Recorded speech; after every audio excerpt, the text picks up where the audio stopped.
Après examen et les auditions consacrées aux postulants à la présidence du Centre gabonais des élections, lesquelles se sont déroulées pendant 6 jours au siège du CGE, sous la supervision des 8 membres de la commission ad hoc, au terme de la première étape consacrée à ce processus, le CGE, emmené par les responsables de cette commission ad hoc, a rendu public les identités des personnes retenues pour le second tour au nombre de 10 sur les 27 noms.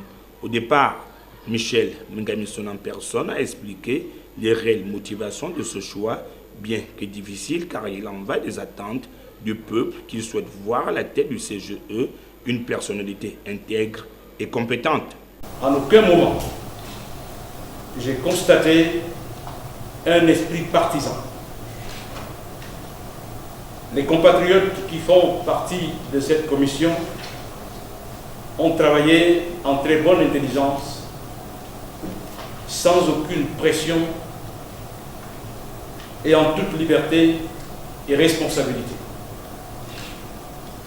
Je voudrais ici solennellement les féliciter, pour les remercier, parce que leur attitude est à la dimension de l'importance que les Gabonais et les Gabonais doivent accorder à cette structure. Le travail ainsi conçu tel que souhaité par l'ensemble des parties prenantes a été transmis à Cyriaque Mvouradjami, du reste président du collège spécial, en vue d'achever avec ses pairs en toute quiétude ce processus entamé depuis le 18 avril dernier, lequel devrait aboutir dans les tout prochains jours à une issue finale, car celui ou celle qui devrait être aux commandes du CGE sortira de cette dernière messe qui désormais compte 10 prétendants, dont une femme.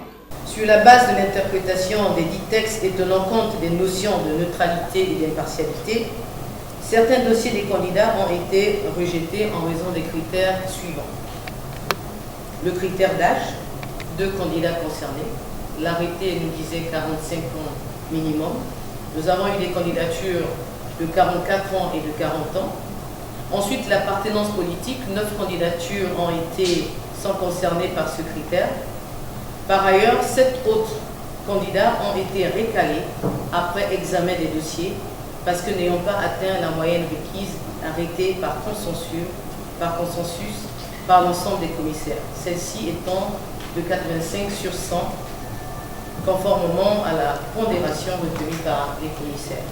Ces candidats sont tous apolitiques et juste d'une expérience avérée dans la gestion de la chose publique au sein de l'administration gabonaise. Les heures à venir s'avèrent donc cruciales, non seulement pour les postulants, mais aussi pour les hommes en charge d'opérer le meilleur choix, celui-là même qui fera l'unanimité.